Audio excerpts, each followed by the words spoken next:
Welcome back to Bloomberg Markets. Welcome back to the Paris Air Show that is being held here for the first time in 4 years at Le Bourget. It's great to be back, and we have some fantastic guests lined up for you over the next 2 days. We're joined by one of those guests now. He is the state governor of Virginia, a Republican. He is, of course, Glenn Youngkin, and joins us very kindly now on set. Governor, nice to see you. Great to see you. Thank you for having me. And what a day to be at the Paris Air Show. It's fantastic. So many of the companies that reside in your state are here as well.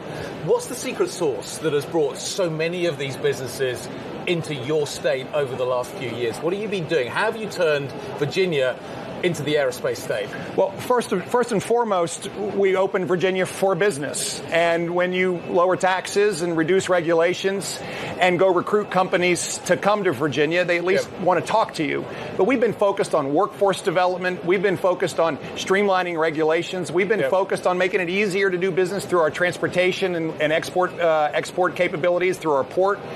But it also reflects the fact that we've seen companies moving, and this is really important. With the aerospace industry really taking off and the defense industry strong, we're seeing real supply chain challenges. Are moving to meet them. They're investing in their supply chain. They're investing in the United States in their supply chain. And so we're competing hard to get that into Virginia. I've been so excited to see the headquarters of Boeing and Raytheon move in. You know, we have 4 of the 5 big defense aerospace companies in Virginia, with Northrop Grumman and General Dynamics, along with Boeing and Raytheon. But we're also amount of the supply chain come to Virginia as well. We have great manufacturing infrastructure. As I said, we have a great workforce, and we're seeing it all over the Commonwealth, not just in Northern Virginia, but in our Hampton Roads area, where we see so many of our military transitioning from active duty into the reserves or into the Virginia Guard. They want to work for great companies. We see it along our Shenandoah I-81 corridor, which great logistics that feed into the rest of the country. But most importantly, I think this is a representative of the fact that the supply chains need investment because of the great order book. They're coming back to America. Do they need government help? Yeah, but Joe Biden, okay, let's talk about what the president has done. The president has an industrial policy. We've seen the CHIPS Act, we've seen the Inflation Reduction Act, which is helping to reshore, bring companies back. But we still have a supply chain issue within the aviation industry. Does government need to target this industry for help right now? Well, I don't think the federal government has just a huge job as a customer.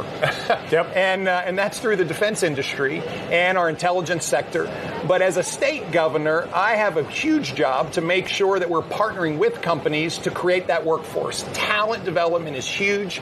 We're also investing in sites to make sure that we have sites that are shovel ready, so that when companies want to come, we have a great place for them to go. We're investing in our infrastructure, at our port and our roads and rail infrastructure, so that companies, when they come, can go right to work, can start manufacturing, and start supplying those most important components that are needed in this supply chain. So it's not just the proximity to D.C. That's not why companies come and locate. No.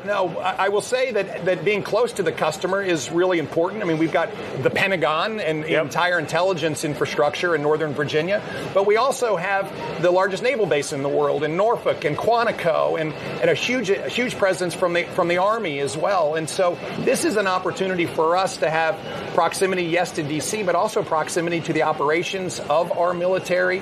And on top of that, with Dulles and the role that DCA, Reagan National, and Dulles play in our commercial aerospace industry, we're seeing big demand there as well. There was a bill that came out of the House subcommittee on the FAA the other day, which I think dropped extra capacity for Reagan National. Are you pleased with that? Well, first of all, the Reagan Airport and Dulles are operated as a system in Virginia, and there's one board that oversees them. And we have had a construct that has allowed both of them to thrive, and that's been really important.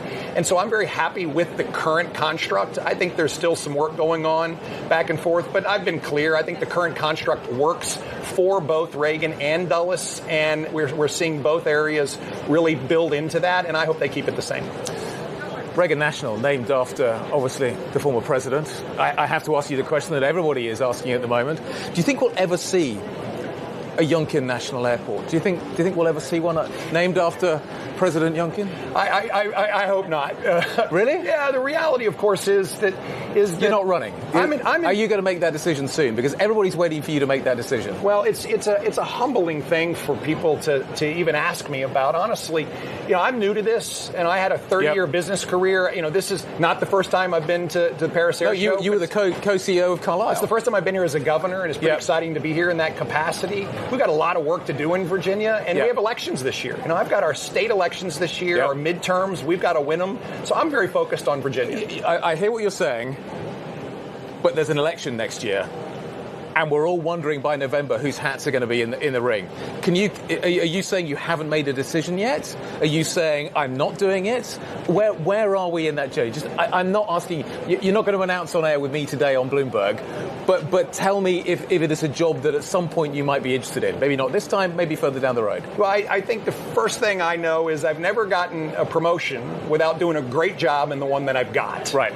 And we have real opportunities in Virginia to continue what we started. With this whole conversation about the robustness of the economy and the aerospace and defense industry in Virginia reflects the fact that we have brought in common sense, conservative policies, lowering taxes, streamlining regulations, building a workforce, overhauling our education environment, making sure we're supporting law enforcement so our communities are safe.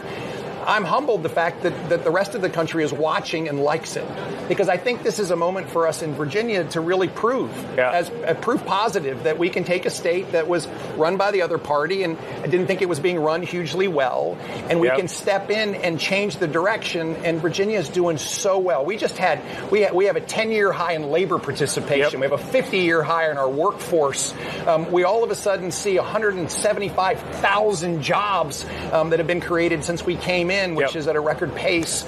This is really important for us to demonstrate that a state can, in fact, reorient itself, and we can be successful.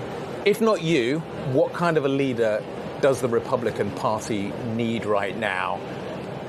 And does that leader look anything like Donald Trump? Well, what I would say right now, first of all, and I've repeated it, I'm wholly focused on the Commonwealth of Virginia. And the primary reason is that I've got our midterms this year. I think the nation needs to What kind of a leader does the Republican Party need? What kind of a leader does the nation need? Yeah, I was going to say, I wouldn't limit it to the Republican Party. I think the nation needs a leader who can bring us together, who can chart a course forward that, in fact, embraces common sense approaches to these challenging issues and allows America to lead. We should be leading. We should be leading in education. We should be leading in advanced manufacturing and reshoring. We should be leading in a world that needs our help. I just had this extraordinary trip to Asia, where I visited Taiwan and Japan and South Korea. And I was overwhelmed by the urgency that they all have to grow deeper ties with the United States, both economically and on a national security front. We should be leaning in hard here at a time where everybody recognizes the threat from China. And I think we need a leader who's going to accept that challenge, lead into it, and make sure that the United States is strong around the world and not weak. We will continue to watch this space. But thank you for letting me ask the question. Great. Governor, great to see you. Thank you very much indeed for sharing some of your time with us here at the Paris Air Show. Virginia State Governor Glenn Youngkin joining us from Le Bourget. Back to you, Danny.